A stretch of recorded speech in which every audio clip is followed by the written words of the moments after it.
À Monaco, la soirée est estivale, les restaurants sont pleins et les touristes profitent d'une soirée paisible. À une vingtaine de kilomètres de là, sur la promenade des Anglais à Nice, des milliers de spectateurs viennent assister au feu d'artifice. Personne n'imagine encore que cette nuit va entrer dans l'histoire. Je suis à mon domicile et notre poste de commandement et de transmission opérationnelle est saisi à 22h47 d'un appel qui informe qu'il s'est passé quelque chose de grave sur la promenade des Anglais à Nice. Je m'apprêtais à aller me coucher d'ailleurs, c'était aux alentours de 22h30, pas loin de 23h. Et j'ai un coup de fil. Mon fils, Quentin, qui m'appelle et qui me dit « Papa, tu es où ?» Je suis à la maison. Il me dit « T'as vu, il y a un grave accident de la circulation à Nice avec plusieurs morts. » Ah bon? Les informations sont encore floues, mais quelques minutes plus tard, la situation change complètement de dimension. On comprend très vite que ce n'est pas un simple accident de circulation. On ne comprend pas le processus, pourquoi, comment, etc. Mais il y a beaucoup de blessés, on a des blessés graves. Dans les minutes qui ont suivi, l'hypothèse de l'accident de la route est assez rapidement évacuée et c'est en fait le terme d'attentat qui arrive immédiatement pour le remplacer. À 22h57, nos homologues, nos collègues de la police française, nous appellent pour nous informer qu'effectivement, il y a une forte probabilité que ce soit un attentat. Et d'ailleurs, cette information sera confirmée à 23h18, où il s'agit bien d'un attentat et notamment d'une tuerie de masse.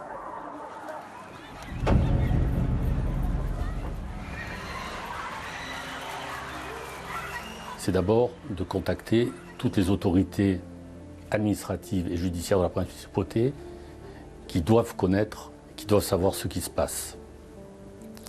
C'est la première chose et c'est essentiel. Donc une situation bien évidemment non seulement exceptionnelle mais particulièrement grave, qui nécessitait qu'on soit ensemble en constituant une cellule de crise pour recueillir de l'information et voir un petit peu quelles étaient les mesures à prendre. Et à ce moment-là, on dit renfort oui, mais il ne faut pas qu'on démunisse la principauté.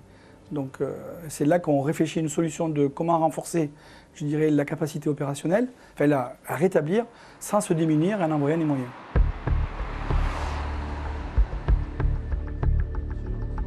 Et nous prenons des mesures immédiates. Dans les mesures immédiates qui sont prises, il y a bien sûr le renforcement du contrôle de nos frontières, où il est procédé à des contrôles systématiques de tous les véhicules qui entrent et qui sortent de la principauté.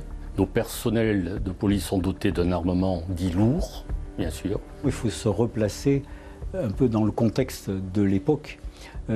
C'est 2016, c'est l'année qui suit les attentats de 2015, Charlie Hebdo, et de novembre 2015. Donc une situation où personne ne peut penser être totalement à l'abri. On est en état d'alerte, on reste en état d'alerte et on restera en alerte longtemps. Chez les sapeurs-pompiers, après proposition aux autorités françaises, des secours partent de Monaco en renfort sur Nice. Et on a pu envoyer comme ça un détachement de 12 hommes, donc il y avait 2 ambulances, un engin-pompe et un officier. Et donc on doit être les premiers renforts venant hors département, qui a pu donc fournir des ambulances qui ont été rapidement, je dirais, acheminées. À ce moment-là, on est réceptionné sur le point de transit par un personnel du 06, un sapeur-pompier, qui nous donne pour mission aux 2 ambulances de rejoindre le PMA qui était un petit peu plus haut sur la promenade de mémoire au niveau du High Club. Et pour le véhicule commandement et l'engin-pompe de regagner la caserne de Magnan pour faire du recouvrement. Commence alors une course contre la montre, prendre en charge les victimes. Il y a beaucoup d'ambulances, donc on est à la queue leu-leu en file indienne et on attend nos missions. Donc durant la soirée, pour ma part, j'ai effectué 2 transports de personnes qui étaient en urgence relative en direction du CHU Pasteur. L'autre équipage, ils ont eu une autre mission, c'est de transporter de la même manière deux victimes sur le centre hospitalier de Monaco, Princesse Grace. Les autorités monégasques suivent l'évolution de la situation en temps réel. L'objectif est double, participer au secours et garantir la sécurité de la principauté. Le risque zéro n'existe pas. nulle part, dans aucun endroit du monde. Donc il serait inconséquent de dire qu'il ne se passera jamais rien en principauté. Donc nous devons anticiper, nous devons prévoir et nous devons prendre les mesures pour éviter justement qu'il se passe quelque chose. Avec un mode opératoire inédit, un camion bélier lancé dans la foule, cette nuit tragique du 14 juillet 2016 a profondément marqué et changé les services de secours et de sécurité.